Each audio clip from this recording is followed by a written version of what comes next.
Hello everyone, Nutty New here, and this video here we're gonna show you how to remove the front forks.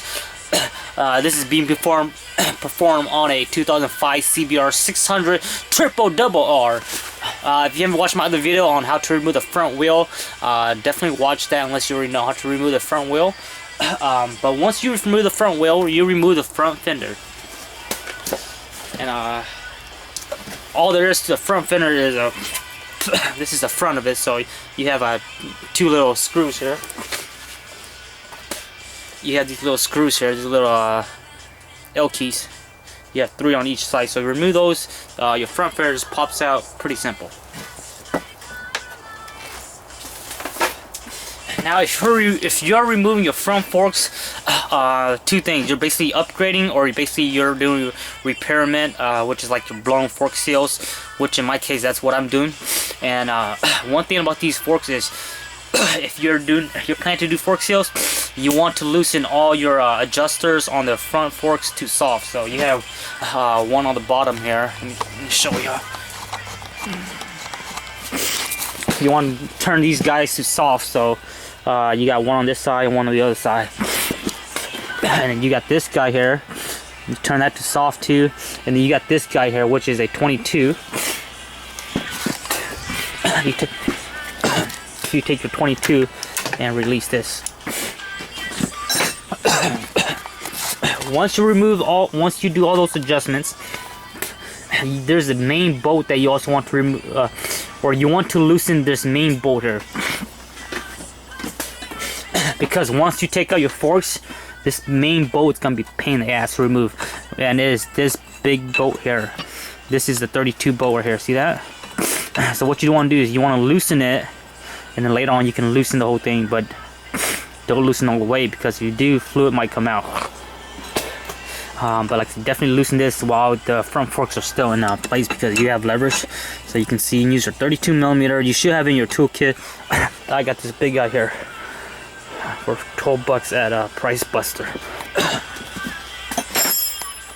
Once you do that, you also now want to suspend your brakes line, or your brake caliper.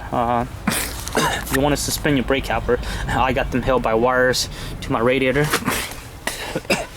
And then I can probably take these bolts out later. You can leave these guys in place, or you can just take them apart. And just keep in mind, these guys can fall out. They are not permanent. Those are like some little caliper spacer.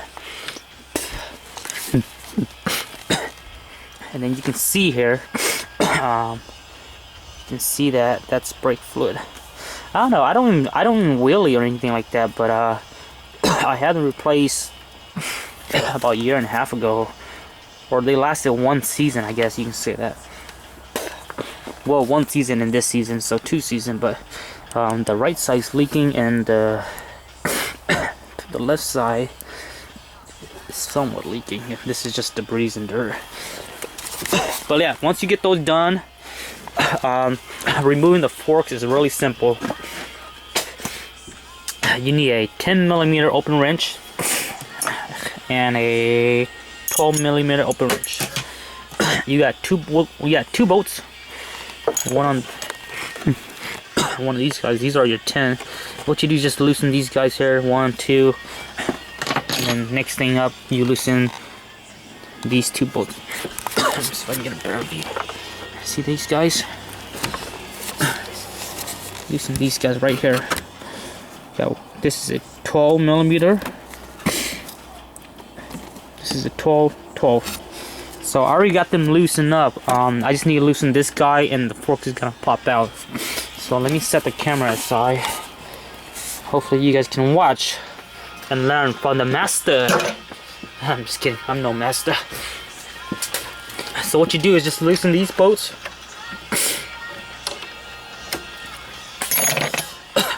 And then this forks, it's gonna drop right down. You want to hold the you want to hold your handlebar, and you kind of want to wiggle it. This fork will come out easily. There's some that you kind of got to jiggle it around, and it'll come out. So you can see here.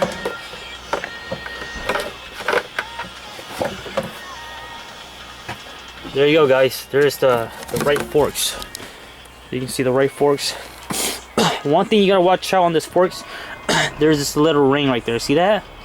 That has to stay in place. And let me show you guys something.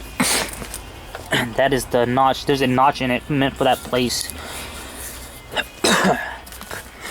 Basically, this prevents the forks from going up too high. But you can remove this if you're trying to lower your front forks, which I don't even want to get into that discussion. But like I say, it goes right there, so don't lose that. Just keep it in place. I might put some tape over it so it doesn't fall out or anything like that, but it should stay in place. But this is your forks. So that's how you take them out. And while you're at it, you can probably do some cleaning. This guy here is just gonna hang apart. There shouldn't be no problem with your wires, your brake lines, your throttle lines. Just kind of set this guy aside, like I said. Just don't mess with it. And again, don't touch your brake line. Don't touch your brake lever. For me, it doesn't matter. I can touch if I want because I'm going to put new brake pad and bleed the system now anyway. So just leave that aside. And on the other side, do the same thing. I would suggest if you don't have an IQ, you can also write down which forks is your right and which is your left. But that's pretty simple because you should know, because this is your right forks. It wouldn't work if you put on your left, because this will be your left side now. Anyways, that's how you remove a fork on a 2005 CBR. It will apply to the 2006 as well, and very similar to the 07, 08, 09, and 2020 bikes. Other than that, that's pretty much it, guys. To put it back in, it's pretty simple. It's in reverse. You just shove this guy into there and then go in there. Well, thanks for watching, and I got about 11 weeks till I can ride my bike again. Woohoo! March!